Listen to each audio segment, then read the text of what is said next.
bagaimana kabarnya? Salam P12. Hari ini Losa akan mengajarkan tentang pelafalan. Nah, pelafalan itu apa sih? Kita akan kenalan dulu. Belajar suatu bahasa tidak terlepas dari segi tata bahasanya. Demikian juga halnya dengan bahasa Mandarin. Pelafalan yang tidak tepat dari suatu bahasa kerap menjadi penghambat yang cukup serius bagi penutur pemula.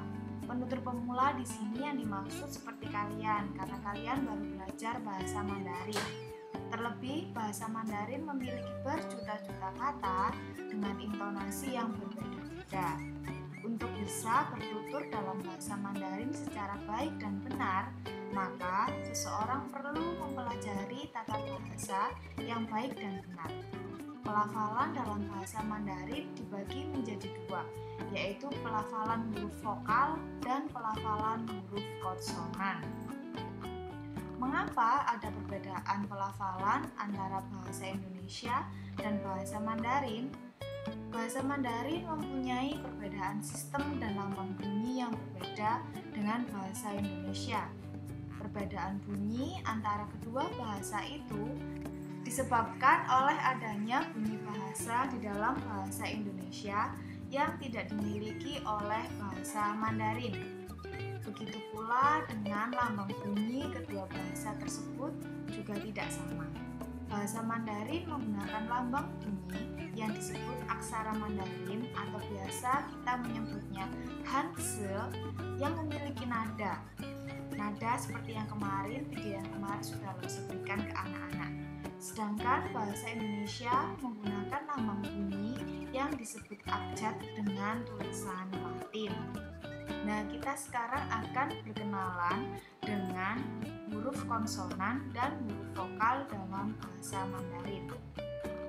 Shangmo, ini yang pertama. Shangmo yang dalam bahasa Indonesia disebut inisial dan merupakan huruf konsonan dari suku bunyi. Jadi, shangmo itu adalah huruf konsonan. Cara pelafalan konsonan dalam bahasa Mandarin sangat tergantung pada posisi lidah, bibir, gigi, dan cara melafalkan. Apabila terjadi kesalahan dalam posisi pelafalan dan cara pelafalan, maka lafal yang dihasilkan akan kurang tepat. Kita akan belajar contoh-contoh konsonan yang pelafalannya berubah. Dari bahasa Indonesia ke bahasa Mandarin, ada beberapa konsonan yang berubah pelafalannya. Ini masih banyak sekali konsonan yang berubah, tapi Losa berikan sedikit contoh. Nanti anak-anak bisa mencarinya sendiri dan mengembangkannya sendiri. Yang pertama, ada huruf B. Suara bibir atau labial dilafalkan seperti konsonan P dalam bahasa Indonesia. Kita akan mencoba melafalkannya. Bo. Yang kedua, ada konsonan P. Suara bibir labial aspirasi. Lafalkan seperti konsonan PH dalam bahasa Indonesia. Kita juga akan mencoba melafalkannya. Ho. Yang ketiga, ada konsonan D. Suara ujung lidah atau apikal. Lafalkan seperti konsonan T dalam bahasa Indonesia. Kita akan mencoba melafalkannya. Te. Yang keempat, ada konsonan T. Suara ujung lidah, apikal, aspirasi. Lafalkan seperti konsonan TH dalam bahasa Indonesia. Kita juga akan mencoba melafalkannya. Te. Yang kelima, ada huruf G atau konsonan G. Suara pangkal lidah atau velar. Pangkal lidah menyentuh langit-langit mulut. Lafalkan konsonan K dalam bahasa Indonesia. Kita akan melafalkannya. Ge. Yang keenam, ada konsonan K.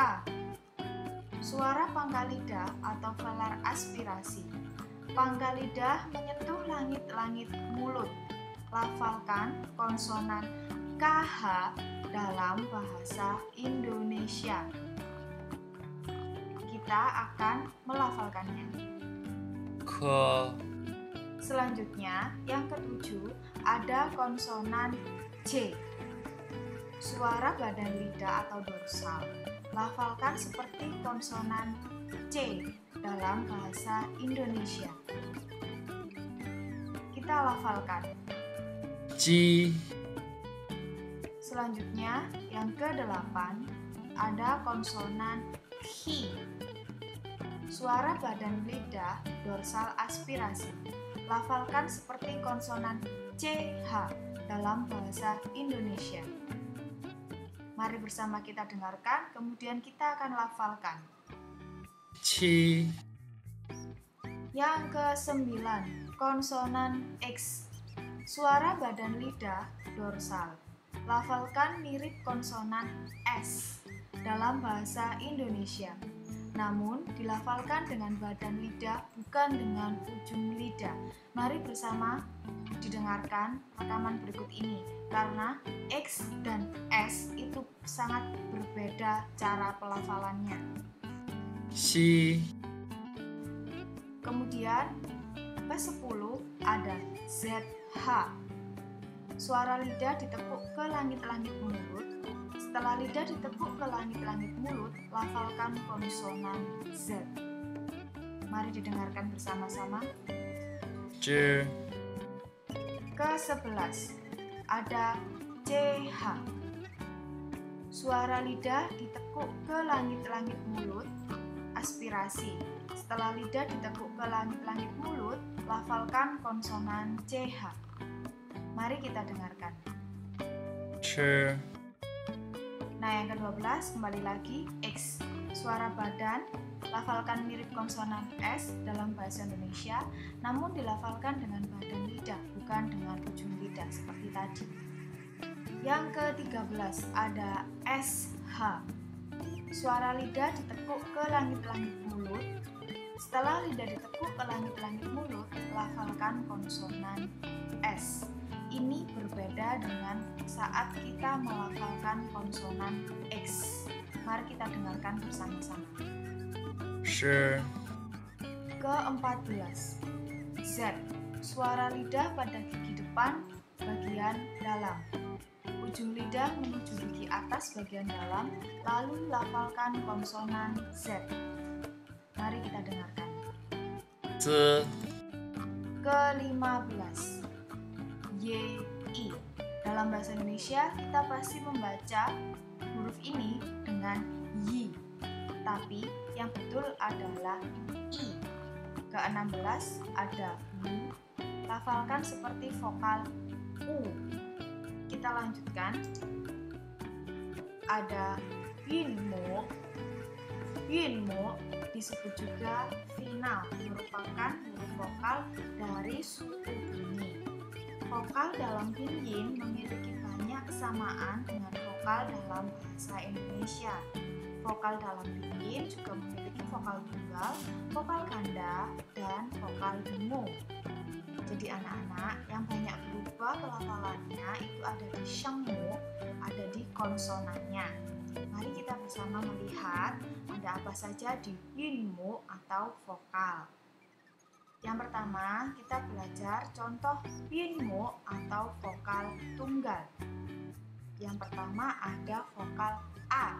Dilafalkan A seperti dalam kata aku. Jadi ini tidak berubah ya pelafalannya, tetap sama seperti pelafalan dalam bahasa Indonesia.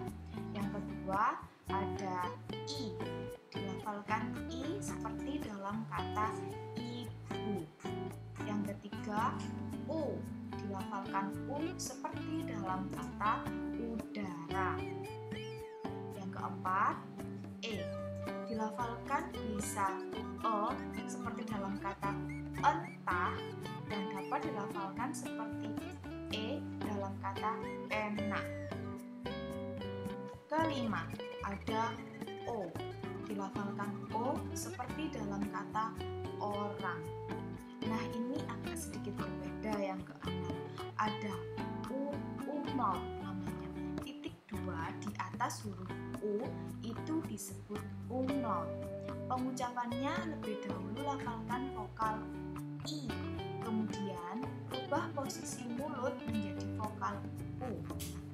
Kita akan mendengarkan bersama bagaimana pelafalan U umlaut. I. Kemudian ada contoh linmu vokal ganda. Yang pertama A, I. Lafalkan vokal A terlebih dahulu, lalu posisi mulut diubah menjadi lafal vokal I, seperti I dalam kata belai. Jadi tidak boleh dilafalkan AI tapi jadi satu, I. Yang nomor 2, EI. Lafalkan vokal E terlebih dahulu, lalu posisi mulut diubah menjadi vokal I, seperti E dalam kata hey. Ketiga, AO. Lafalkan vokal A terlebih dahulu, lalu posisi mulut diubah menjadi vokal O, seperti au dalam kata row, bahasa Inggris. Sekarang kita beranjak ke contoh linmu yang vokal dengu. Yang pertama ada iyang. Lafalkan seperti dalam kata yang. Jadi anak-anak tidak boleh melafalkan iyang, tapi langsung yang. Yang kedua, iong atau iung. Lafalkan i terlebih dahulu tanpa merubah posisi mulut. Lafalkan vokal ong. Lafalkan seperti yung dalam kata gayung. Yang ketiga, weng. Lafalkan dalam lafal wong. Jadi bukan weng tapi wong. Nah, itulah tadi sedikit contoh-contoh pelafalan baik shengmu ataupun yinmu yang ada dalam bahasa Mandarin. Masih banyak lagi jika anak-anak ingin mencari beberapa contoh yang lain dari shengmu dan yinmu. Nah, semangat belajar terus ya anak-anak. Xie xie daja.